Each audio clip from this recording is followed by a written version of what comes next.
안녕하세요. 저는 박선영이라고 합니다.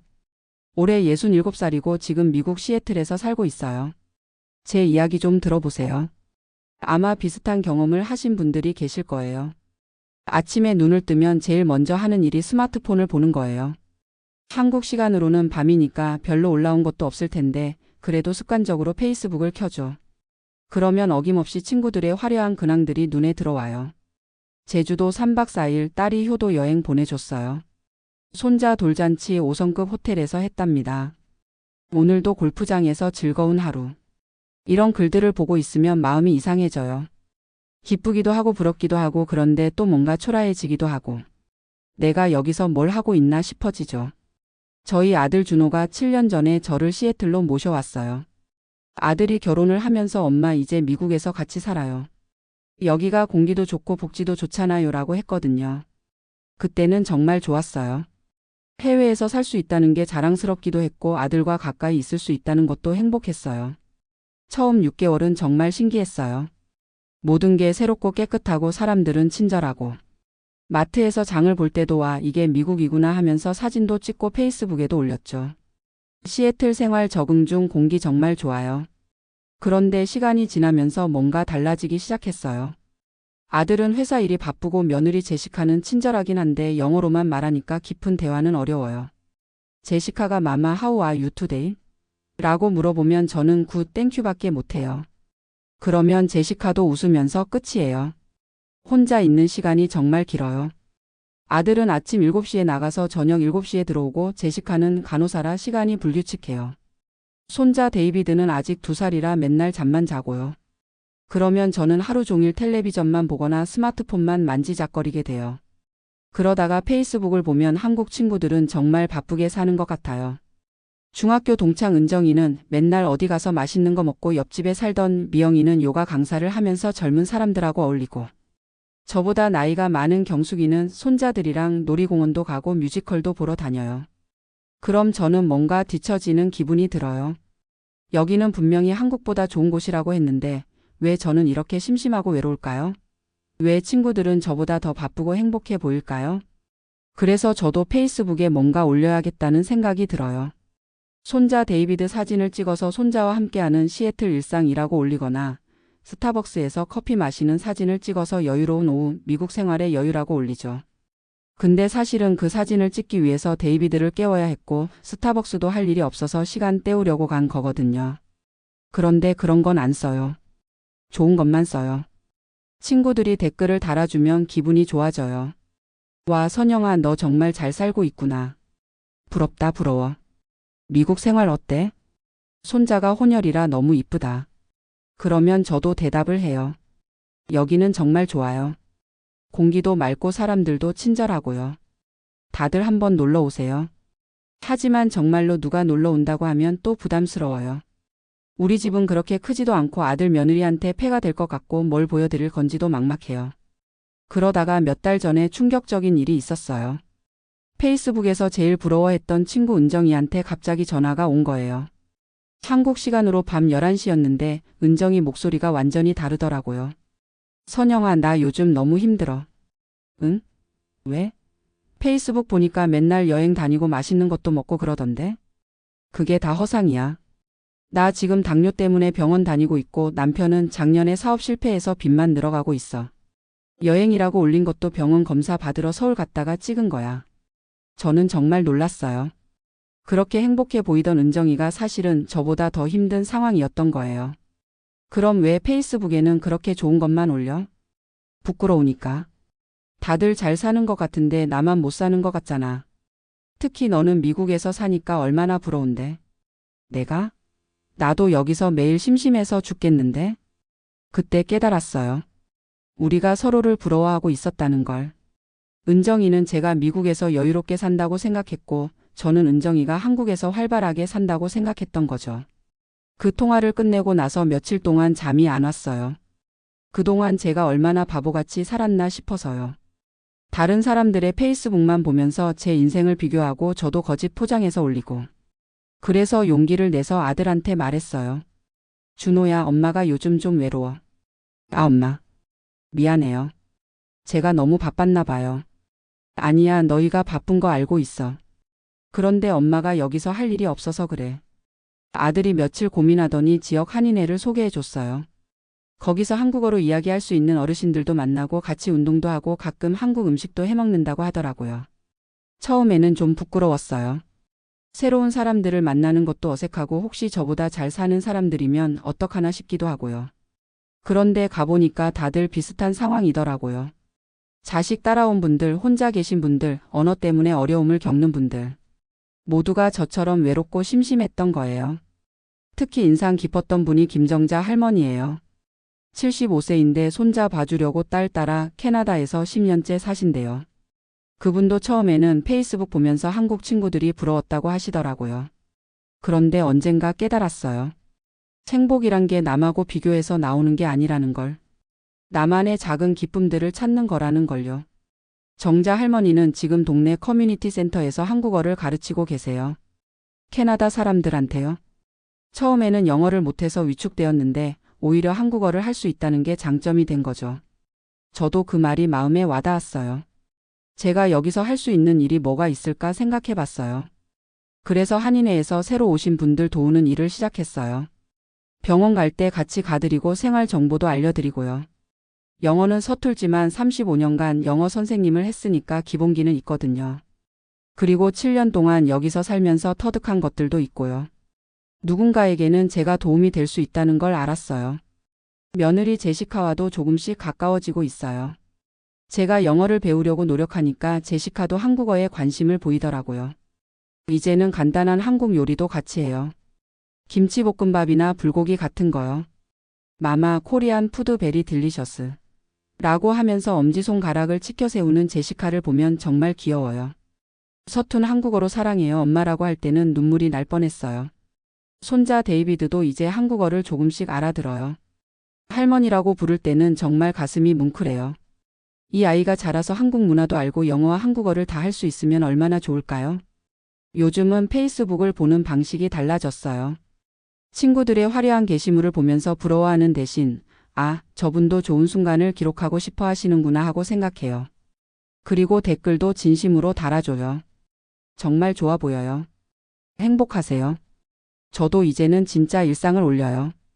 비 오는 날 창밖 풍경이나 한인회에서 만든 김치찌개 사진이나 데이비드가 할머니하고 부르는 동영상이나요. 화려하지는 않지만 진짜예요. 댓글도 달라졌어요. 선영아, 너 정말 건강해 보인다. 손자가 한국말 하는 거 너무 신기해. 나도 그렇게 평온하게 살고 싶어.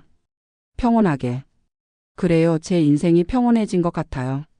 화려하지는 않지만 마음이 편해졌어요. 물론 아직도 외로운 날이 있어요. 특히 비가 며칠씩 계속 올 때는 기분이 우울해지기도 해요. 시애틀은 정말 비가 많이 와요. 처음에는 시애틀은 공기가 좋아서요라고 했지만 사실 우울증 때문에 상담도 받았어요. 그런데 이제는 비 오는 날에도 나름의 재미를 찾아요. 따뜻한 차를 마시면서 한국 드라마를 보거나 정자 할머니한테 전화해서 수다를 떨거나요. 아니면 데이비드한테 한국 동화를 읽어주기도 해요. 얼마 전에는 정말 놀라운 일이 있었어요. 제가 페이스북에 비 오는 시애틀에서 손자와 함께 만든 호떡이라는 사진을 올렸는데 한국에 있는 후배 선생님이 댓글을 달았어요. 선생님, 저도 요즘 혼자 살면서 외로웠는데 선생님 글 보니까 위로가 돼요. 저도 작은 행복을 찾아봐야겠어요. 그때 깨달았어요. 제가 솔직한 이야기를 올리니까 누군가에게 위로가 된다는 걸요. 완벽해 보이는 모습보다 진짜 모습이 더 큰 울림을 준다는 걸요. 이제는 매일 아침 눈을 뜨면 감사한 것부터 생각해요. 건강하게 잠에서 깨어난 것, 사랑하는 가족들이 곁에 있는 것, 오늘도 새로운 하루를 시작할 수 있는 것. 이런 작은 것들이 사실은 가장 큰 행복이었어요. 아들 준호도 요즘 저를 보면서 엄마가 많이 밝아지셨네요 라고 해요. 예전에는 항상 뭔가 아쉬워하고 불만스러워했는데 지금은 웃는 일이 많아졌다고요. 맞아요. 저는 이제 제 인생을 다른 사람과 비교하지 않아요. 67년을 살아오면서 겪은 모든 일들, 기쁜 일도 슬픈 일도 모두 제 이야기예요. 한국에서 35년간 아이들을 가르쳤던 것도 지금 시애틀에서 손자를 돌보는 것도 모두 의미 있는 일이에요. 물론 가끔 한국이 그리워요. 친구들이 보고 싶고 익숙한 음식이 먹고 싶고 자유롭게 대화할 수 있는 환경이 그리워요. 하지만 그건 자연스러운 감정이에요. 그리움이 있다고 해서 지금 여기가 나쁜 곳은 아니거든요. 한인회에서 만난 정자 할머니가 그런 말을 하셨어요. 우리는 두 개의 고향을 가진 사람들이야. 한국도 고향이고 여기도 이제 고향이 되어 가는 거지. 맞는 말인 것 같아요. 저는 이제 두 개의 고향을 가진 사람이에요. 한국에 대한 그리움과 시애틀에서의 새로운 생활이 공존하는 거죠. 요즘 제가 가장 좋아하는 시간은 저녁 때예요. 아들 가족이 모두 집에 돌아와서 함께 저녁을 먹을 때요. 데이비드가 할머니 밥 맛있어요라고 하고 제시카가 마마 땡큐 포 딜리셔스 푸드라고 하고 아들이 엄마 고생 많으셨어요라고 할 때요. 그럴 때면 정말 행복해요. 화려하지는 않지만 따뜻하고 평화로운 우리 가족의 모습이에요. 이런 건 페이스북에 올릴 수도 없어요. 사진으로 담을 수도 없는 그런 감정이거든요. 며칠 전에 은정이한테 또 전화를 했어요. 그동안 서로 솔직하게 지내자고 약속했거든요. 요즘 어때, 은정아? 많이 좋아졌어. 남편이 새 일자리를 찾았고 나도 당뇨 관리 잘하고 있어. 그런데 무엇보다 페이스북에 진짜 일상을 올리기 시작했더니 마음이 편해졌어. 나도 그래. 이제는 있는 그대로 올려. 어제는 데이비드가 감기 걸려서 밤새 간병한 이야기도 올렸어. 그런 게 더 진짜 같고 좋더라. 댓글도 더 많이 달리고. 우리는 한참 웃었어요. 그동안 얼마나 바보같이 서로를 속이고 자신을 속였는지 말이에요. 지난주에는 정말 특별한 일이 있었어요. 한인회에서 추석 행사를 했는데 제가 송편 만드는 걸 가르쳐 달라고 하더라고요. 처음에는 제가 뭘 가르쳐요 했는데 생각해보니 35년간 매년 추석에 송편을 만들어 온 저만의 노하우가 있더라고요. 그날 20명 정도 되는 분들께 송편 만드는 법을 알려드렸어요. 반죽하는 방법부터 소 만드는 법, 예쁘게 모양 내는 비법까지요. 다들 선영씨 손이 정말 빠르네요. 맛도 최고예요 라고 해주시더라고요. 그때 깨달았어요. 제가 한국에서 살면서 익힌 것들이 여기서는 특별한 재능이 될 수 있다는 걸요. 요리뿐만 아니라 한국 문화, 예절, 언어 모든 게 소중한 자산이더라고요. 이제는 한 달에 한 번씩 한인회에서 선영 선생님의 한국 요리 교실을 열어요. 김치 담그는 법, 불고기 만드는 법, 잡채 볶는 법. 매번 신청자가 넘쳐서 2번씩 해야 할 정도예요.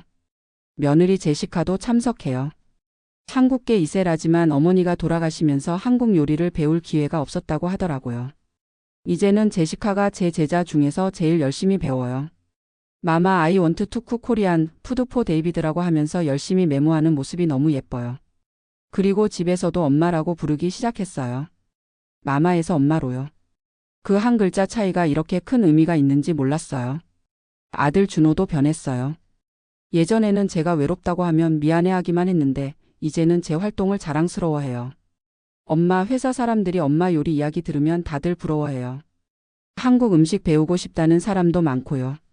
그래서 요즘은 아들 회사 동료들도 가끔 집에 초대해서 한국 음식을 해주곤 해요.